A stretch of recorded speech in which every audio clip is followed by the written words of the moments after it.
دین اسلام دین فطرت ہے. یہ ممکن نہیں کہ اللہ نے انسان کو کسی چیز سے رکنے کا حکم دیا ہو اور انسان اس کی قدرت نہ رکھتا ہو.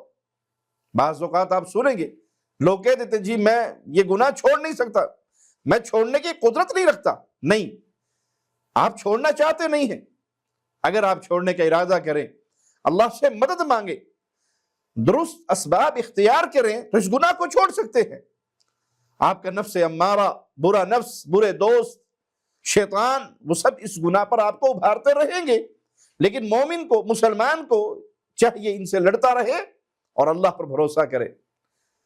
وہ اسباب اختیار کرے جو اس گناہ سے اسے دور لے جائے. اللہ پر بھروسہ کرے، اللہ سے مدد مانگے، اللہ کا ڈر، خوف اپنے دل میں رکھے کہ اللہ نے اس کا سوال کیا تو کیا جواب دوں گا. تو اللہ ضرور اس بندے کو اس گناہ سے دور لے جائے گا، اور بندہ وہ گناہ چھوڑنے پر قادر ہوتا ہے جس پر اللہ حکم دیتا ہے کہ یہ کام نہ کرو، یہ گناہ ہے، یہ نافرمانی ہے.